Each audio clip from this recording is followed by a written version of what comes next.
film industry and Hollywood in general, there comes a time to where someone or something that we have been following ever since the beginning of their story has to give its one last hurrah or wrap itself into a bow in a bittersweet but emotional fashion. For example, Logan presented the end of the Hugh Jackman era, where Hugh Jackman ceased his role and capped off his performance as playing one of the most iconic roles in the superhero genre as Logan, aka the Wolverine. And also, surprisingly enough, the Emoji Movie represented an end of an era, that end of an era being the originality in Hollywood. However, in this day and age, in the year 2019, we have finally come across the movie that also represents a true end of an era. A film that culminates a decade's worth of solo movies, overarching stories, introductories of likable characters that we have been following ever since the beginning, only to reach to the finish line just to give its fans and the movie-going audiences alike an emotional and gratifying send-off that they have been waiting for ever since the beginning of the journey from 2008. Ladies and gentlemen, you know exactly what I'm talking about. For today's review, we are going over the most anticipated movie not only of the year, but probably of all time as far as I'm concerned, and that is Avengers Endgame. Now, as you probably know, and seeing how late this review is, this movie has been seen by everyone across the United States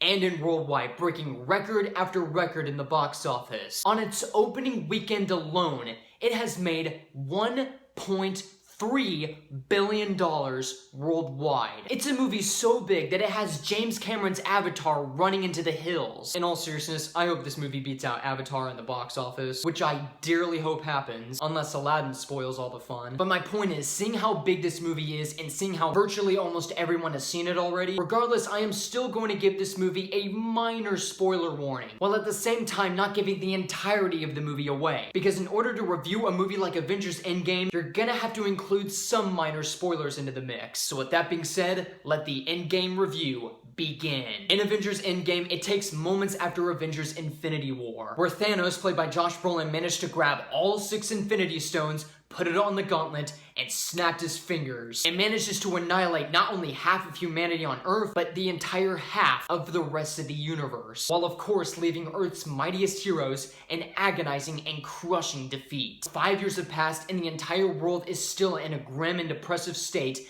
after the events of Infinity War. However, hope happens to be beyond the horizon when Paul Rudd, who reprises his role as Ant-Man, finally escapes from the quantum realm and tells the Avengers, hey, maybe there is a way to make things right again. Maybe there is a way to bring back half of the universe and half of all mankind. And one of the ways we can do that is essentially using the quantum realm. The quantum realm being a realm where it's basically a causality loop between space and time, essentially going back to multiple different timelines, grabbing the Infinity Stones from there. And so it's up to the last remaining Avengers to finally grab the Infinity Stones, defeat Thanos, and restore all of mankind and most of the universe. So, seeing how I'm incredibly late to the party when it comes to reviewing movies like this, what did I personally think of Avengers Endgame? Well, upon watching the movie, I can conclude to you guys that Avengers Endgame is the triumphant conclusion and send-off that we have all been waiting for. It's an unspeakable achievement that ends a decade's worth of storytelling and character development and concludes it in a magnificent display. However, it's not as great as, say, the first Avengers or Captain America's Civil War, but as a film on its own merits and in the superhero genre,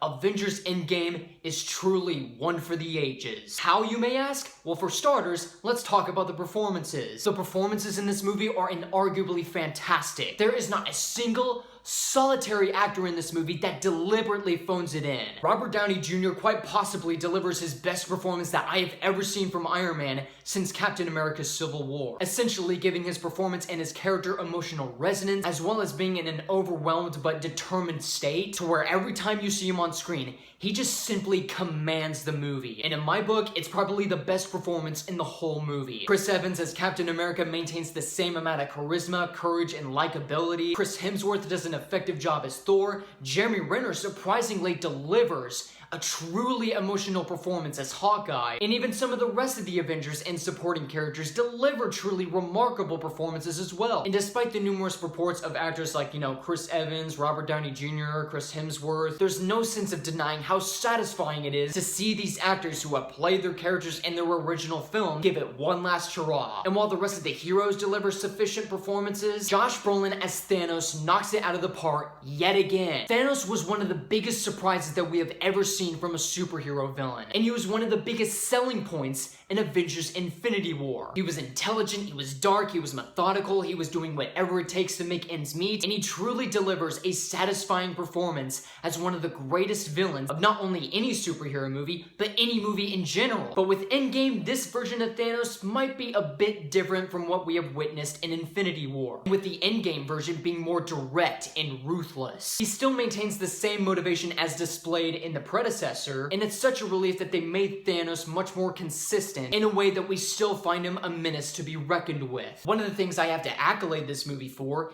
is the way it handles character development and storytelling. As I displayed before, the movie kind of revolves around the quantum realm, basically going from one dimension or timeline to the next. And while it may sound predictable in your ears, the storytelling is not what you expect it to be. However, that's not to go without saying that it does have some familiar elements from a specific genre that the movie utilizes to advance the story. But on the bright side, it isn't poorly written to the point where it's trying to attempt to ape off of that genre or become more of a generic plot as a whole. And along with the writing, the character development pace off effortlessly. One of the biggest examples I can possibly think of is the camaraderie and the conflict between Captain America and Iron Man. We knew that in Captain America Civil War that these two people have different ideologies and different reasonings for doing the things that they do. And in no way, shape, or form can it be dealt with just a single conversation. And you can also see some bits in tension and camaraderie between each other ever since the first Avengers. But ever since the tectonic shift that was Captain America Civil War, both characters begin to change. Their ideologies are being tested. And once they finally come to terms with each other and start making an alliance again to reunite the Avengers, it really pays off in such a powerful way. And that is mostly why Iron Man and Captain America are probably one of the biggest fan favorites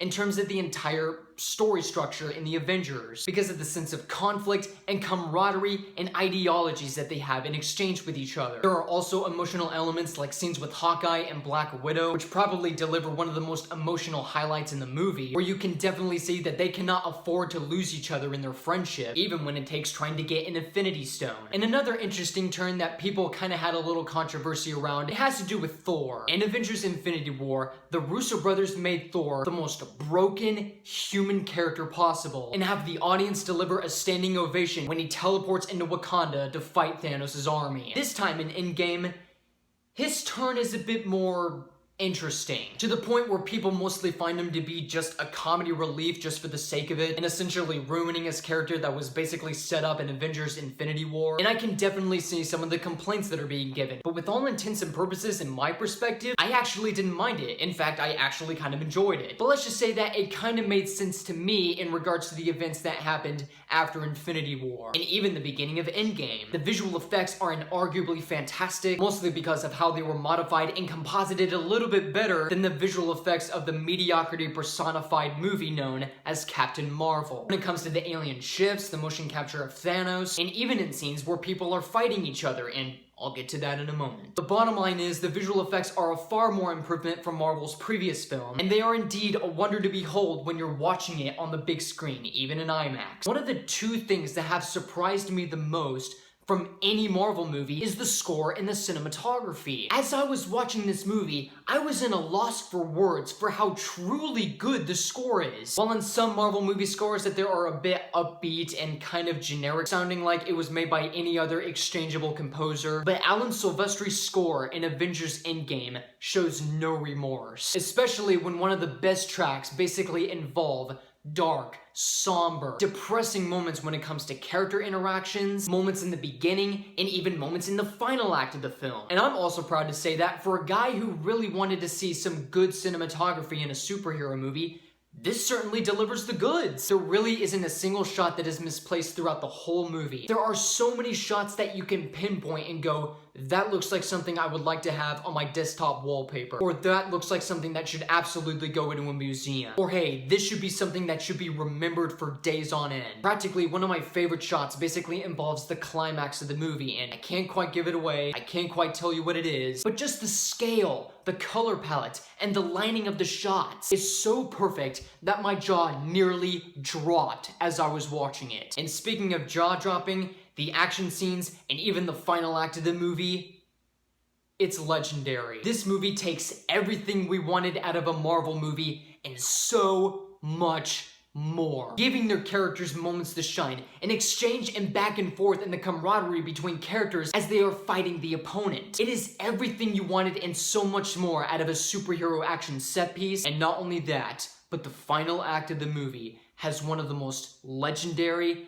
and I think iconic moments of any Marvel movie ever. If you want to know what it is to find out, what are you waiting for? Overall, guys, Avengers Endgame as a superhero film is truly one for the ages. It's a film that represents an end of an era by wrapping up character arcs, story elements, and wrapping them up in a bittersweet and satisfying conclusion. The actors give fantastic performance as well as giving it their one last hurrah. The Russo brothers handle storytelling and character development in a masterful display. Thanos is still an effective and ruthless villain. The character development pays off effortlessly. The visual effects are outstanding. The score and the cinematography are surprisingly tremendous. And the last act of the movie is one of the best sequences that you need to see as of right now on the big screen. It's not exactly as great as the first Avengers or Captain America's Civil War, mostly because of a few scenes I would kinda take out here and there, and mainly some of Brie Larson's acting chops. But you know what? I can take what I can give.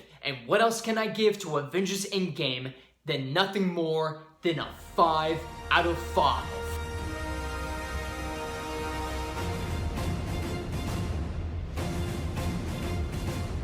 Ladies and gentlemen, please go spend your money to go see Avengers Endgame. Here's hoping it beats Avatar. Alright guys, so that is my review of Avengers Endgame. Comment below, let me know what you thought about the movie. Find me on Facebook, Twitter, Snapchat, Instagram. And also, if you would like to see more reviews like this, be sure to subscribe for more. My name is Nukem, and you, my friends, have been blown away.